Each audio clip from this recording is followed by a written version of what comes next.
Red Dead Redemption is a game developed and produced by Rockstar, released on May 18, 2010 on Xbox and PlayStation 3.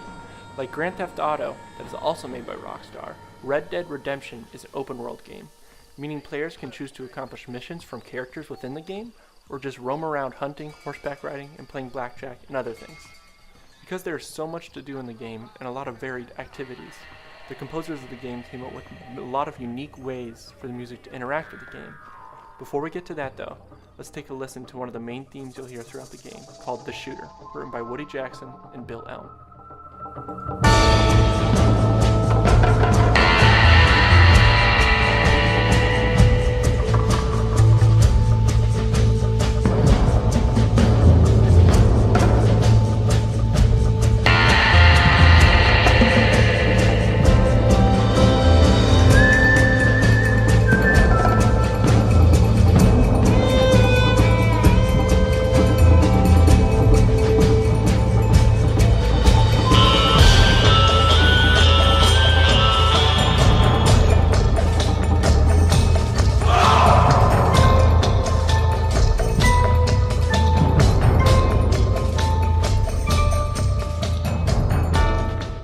Notice that the whole theme was in A minor and never changed tempos from 130 BPM.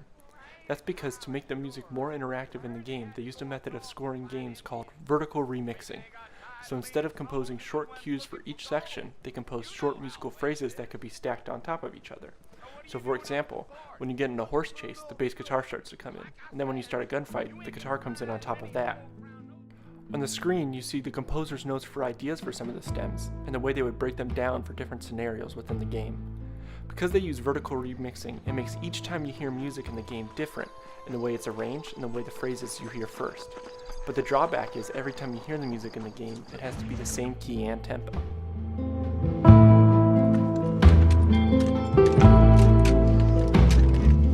One huge advantage of using vertical remixing is it brings down the quantity of music that needs to be made because the game engine does the arranging for you and creates new mixes. I broke down how much music is needed in this music asset list I made for the first hour and a half of the gameplay.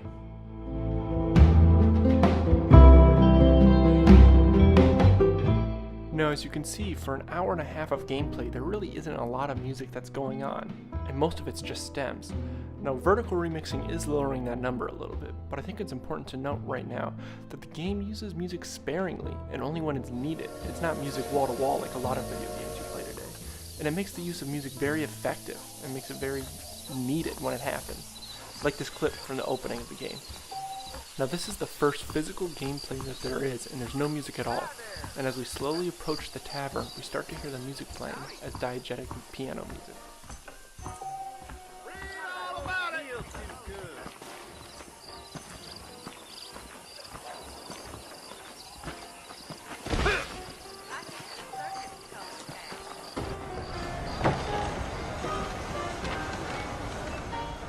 Then we enter a cutscene, and it's really awesome because the music loop that's happening continues to go and doesn't stop like in a lot of games. And also, the same thing happens when we exit the cutscene, and it just continues as diegetic music as the source being the piano from the tavern. It's really cool. Your friends from Blackwater hired me to guide you. They ain't my friends, but pleased to meet you, Jake. I got the horses saddled up and ready out front.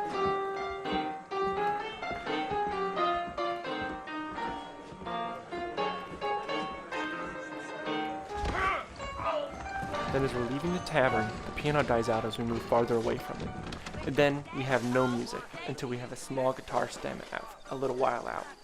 Let's move to another clip where we can really see how the stem system really works in this game.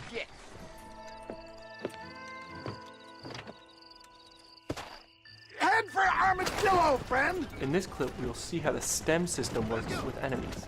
As we start, we're just driving on the road, and we have a quiet little light guitar stem with some extra things. What is your name, friend? John Marston. Oh, good God! Out of the frying Then as the enemies pop up in the bottom left-hand corner heads-up display, we have a percussion stem that comes right in there. Trying to save your life, you old fool. And then another stem that's more of a melody stem is what I like to call it. My God! They've come back to finish me off!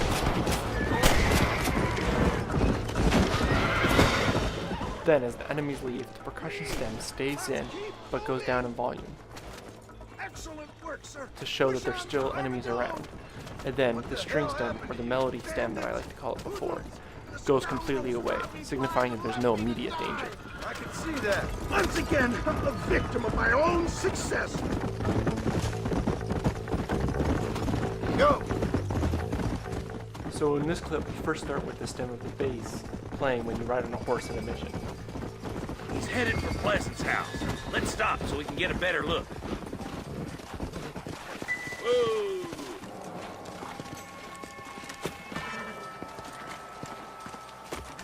Then we just have again this short, small, suspenseful stem of hi-hat and some other things. I think it's also really important to note here that they continue to keep this motif of always having the music play through all of the cutscenes so that you never have really a block, and I think it really helps with continuation, and it really shows in this clip especially. Yeah, you!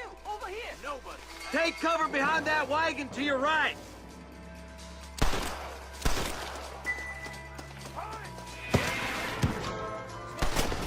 Here's a great example of how when you reach a certain point in a level, a stem will come in to help you signify that, and I think it really helps get the emotion across in the game. I got you covered.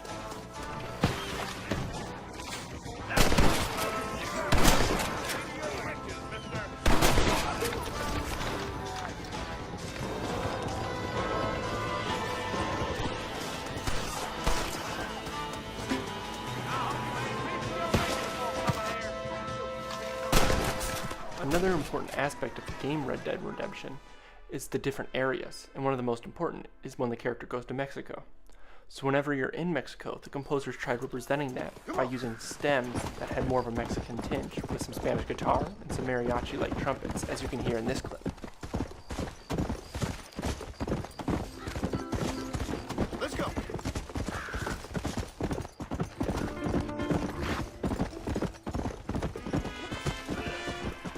Now, it's not a lot, but I think it does help set the scene a little bit more for the player as you're going through the game. In my last clip, I wanted to bring up something about Red Dead Redemption's music that is just awesome to me. The use of songs in the game as part of the story. So after important parts in the game and in the storyline, the game will put you on a horse and make you ride for a while until your next destination, instead of just letting you skip there, so that you can listen to a song that they think helps encompass the emotion that you just experienced, or the character just experienced. That's their business. And this is one of my favorite moments. When the main character of the game meets one of his old gang friends and that he's been chasing for most of the game. Our time has passed, John.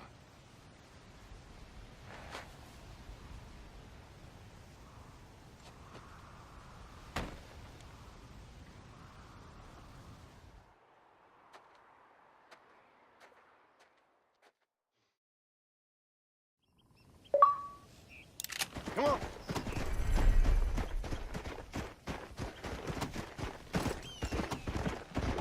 And now I know the only compass that I need is the one that leads back to you. I remember when I played through this game for the first time and this scene happened and the music came on, I was just sort of overwhelmed by emotion and feelings that I never really experienced while playing a video game. I don't experience while watching film or reading before.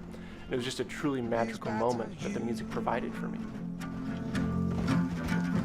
And the burning blisters on my feet will call.